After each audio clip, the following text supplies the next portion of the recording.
شروع اللہ کا نام لے کر جو بڑا مہربان نہایت رحم والا ہے۔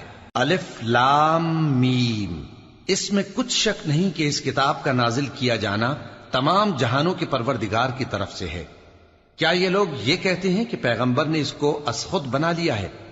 نہیں، بلکہ وہ تمہارے پروردگار کی طرف سے برحق ہے، تاکہ تم ان لوگوں کو ہدایت کرو جن کے پاس تم سے پہلے کوئی ہدایت کرنے والا نہیں آیا، تاکہ یہ رستے پر چلیں۔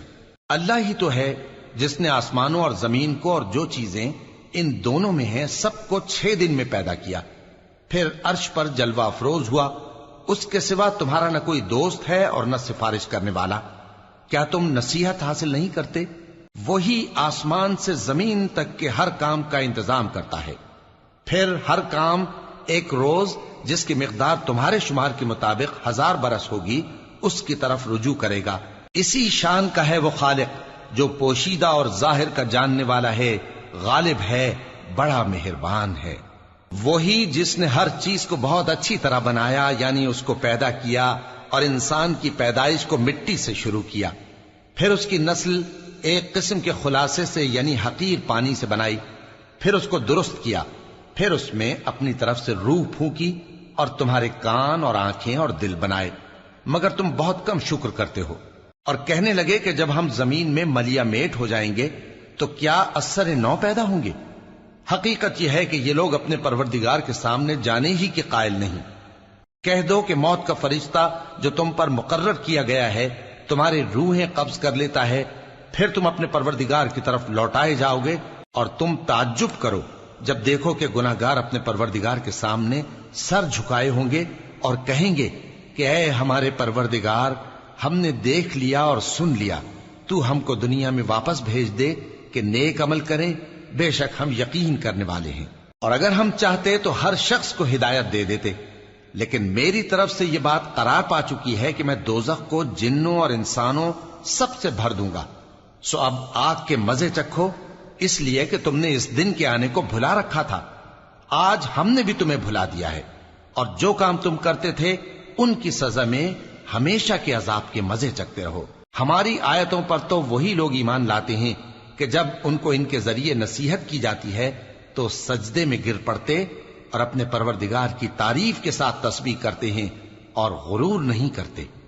ان کے پہلو بچھونوں سے الگ رہتے ہیں، اس حال میں کہ وہ اپنے پروردگار کو خوف اور امید سے پکارتے اور جو کچھ ہم نے ان کو دیا ہے اس میں سے خرچ کرتے ہیں۔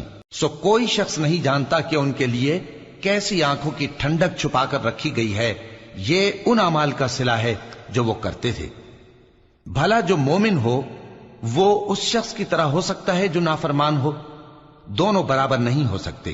جو لوگ ایمان لائے اور نیک عمل کرتے رہے ان کے رہنے کے لیے باغ ہے، یہ مہمانی ان کاموں کی جزا ہے جو وہ کرتے تھے، اور جنہوں نے نافرمانی کی ان کے رہنے کے لیے دوزخ ہے، جب چاہیں گے کہ اس میں سے نکل جائیں تو اس میں لوٹا دیے جائیں گے، اور ان سے کہا جائے گا کہ جس دوزخ کے عذاب کو تم جھوٹ سمجھتے تھے اس کے مزے چکھو، اور ہم ان کو قیامت کے بڑے عذاب سے پہلے دنیا کے عذاب کا بھی مزہ چکھائیں گے، شاید وہ ہماری طرف لوٹ آئیں۔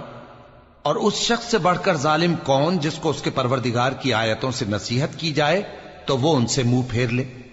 ہم گناہگاروں سے ضرور بدلہ لینے والے ہیں، اور ہم نے موسیٰ کو کتاب دی تو تم ان سے ملاقات ہونے سے متعلق شک میں نہ ہونا، اور ہم نے اس کتاب کو بنی اسرائیل کے لیے ذریعہ ہدایت بنایا تھا، اور ان میں سے ہم نے پیشوا بنائے تھے جو ہمارے حکم سے ہدایت کیا کرتے تھے، جبکہ وہ صبر بھی کرتے تھے اور وہ ہماری آیتوں پر یقین رکھتے تھے۔